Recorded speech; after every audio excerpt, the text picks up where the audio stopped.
Hi, this is Sung and I'm the Principal and Director of Sky Academy.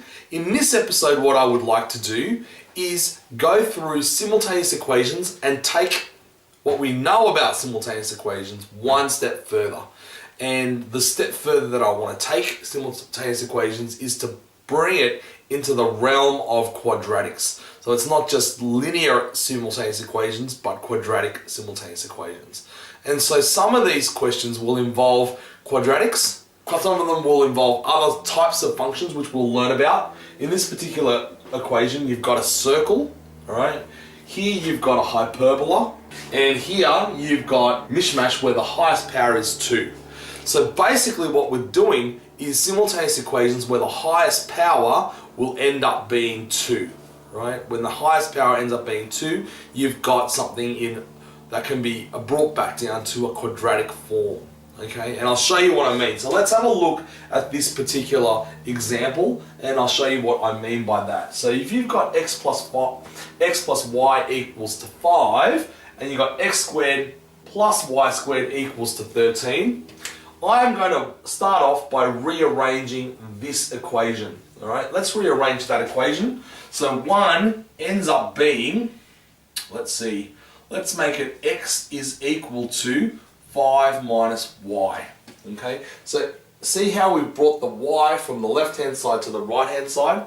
So x ends up being 5 minus y. The reason why we do that is so that we can substitute the x out, right? So if we substitute the x out, what we're left with, instead of having x squared, we have 5 minus y squared, because x after all is equal to 5 minus y, plus y squared equals to 13.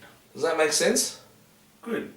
So let's expand that out. If we expand that out, we get 25 minus 10y plus y squared plus this y squared equals to 13. And that gives us 2y squared, this bit here, minus 10y plus 25 minus the 13. So if we bring the 13 over to the other side, we're going to minus it. So 25 minus 13 is 12, equals to 0. Factorize the 2 out, and then we can cross multiply here so that we end up with 2 outside of y minus 3, y minus 2 equals to 0. Hopefully you can follow. And we get y is equal to positive 2 or positive 3. And the reason why we get positive 2 or positive 3 is because if we make this equal to 0, y would have to be positive 2 to make that equal to 0, and y would have to be positive 3 to make this equal to 0.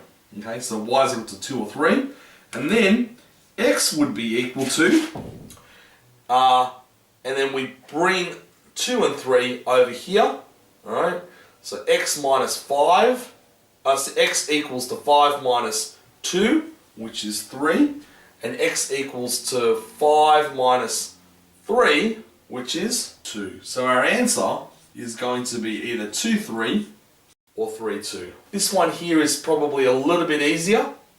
Here you've got equation 1, and here you've got equation 2. You substitute equation 1 into equation 2, so wherever you've got the y, you substitute x minus 3 equals to 10. X squared minus 3x, so you expand it out, bring the 10 over to the other side, minus 10 equals to 0. Got that? Now, you need to factorize this, so this is in quadratic form, you need to factorize it, okay? So if you need help, go back to your basic algebra chapter, but let's factorize this. You should get x minus 5x plus 2 equals to 0. Okay, so trust me on that one if you don't understand why. Or the other way that you can do it is minus 5 times x is minus 5x plus 2 times x, which is 2x, minus 5x plus 2x is minus 3x. So you know that that term's correct because it's the sum.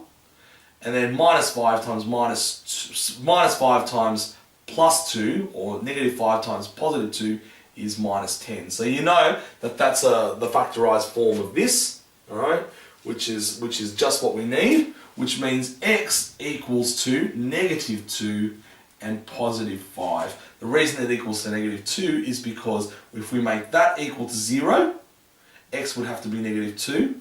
Well, the reason why it's positive 5 is if we make that equal to 0, x would have to be positive 5.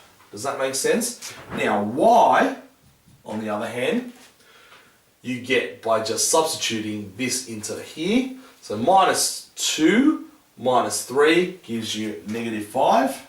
Positive 5 minus 3 gives you positive 2.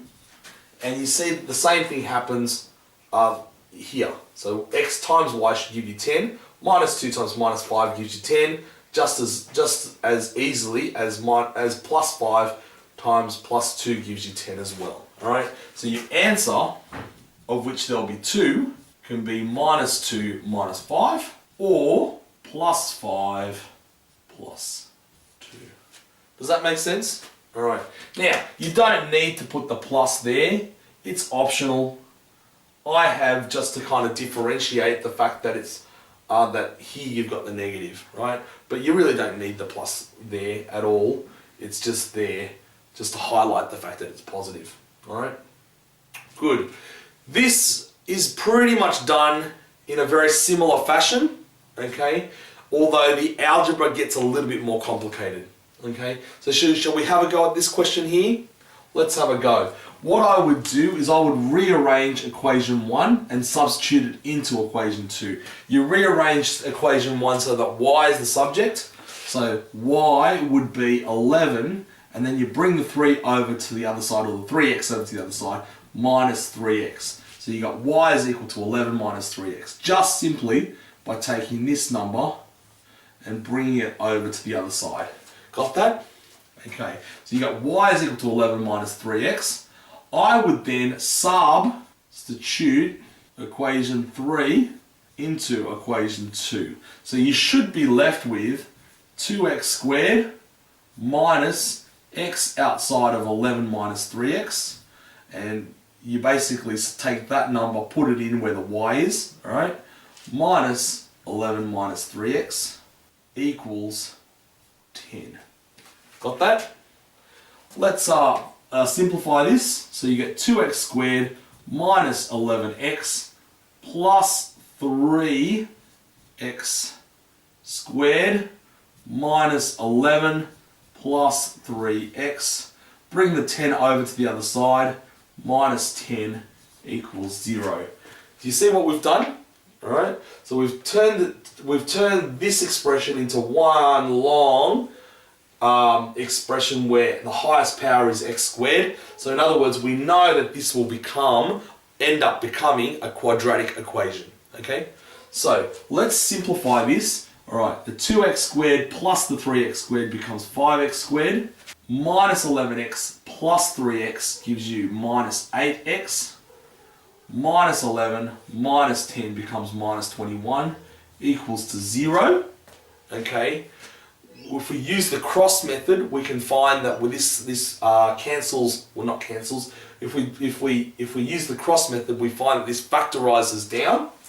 Alright, so I'll show you how that works. So this becomes 5 and 1, 3 and 7, and that becomes a minus there and a plus there. Okay? Negative 3 times 5 is negative 15. X times 7 is 7x. Negative 15x plus 7x is minus 8x, which is exactly what we want. Negative 3 times positive 7 is negative 21. X times 5x is 5x squared. So we know that this is the factorized form that we want. So we've got 5x plus 7 outside of x minus 3 equals to 0. Does that make sense? This factorized using the cross method gives you that. Okay? Which means x can be one of two answers. It can be positive 3 or it can be negative 7 on 5. And we get negative 7 on 5 because if we make that equal to 0, we should get negative 7 on 5. If we make that equal to 0, we get positive 3.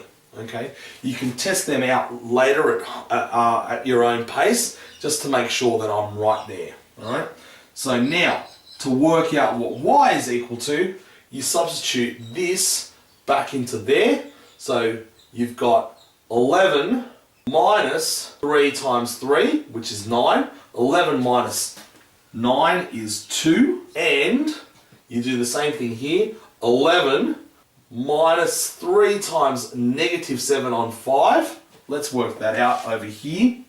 So you've got y is equal to 11 minus 3 lots of negative 7 on 5. Ends up being 55 on 5 plus 21 on 5, which equals to 76 on 5. And so your answer here will be 76 on 5. Okay, so what you will find here is your answer will be either 3, 2 is one answer, or your other answer is negative 7 on 5, 76 on 5. Okay, good. This one was probably a little bit tricky because there was a little bit of algebra involved, a lot more algebra than you probably would have expected involved. The other two are fairly straightforward. I'm going to stand to the side now and let you kind of take that all in, but that is how you do simultaneous equations involving quadratics. Thank you very much for watching.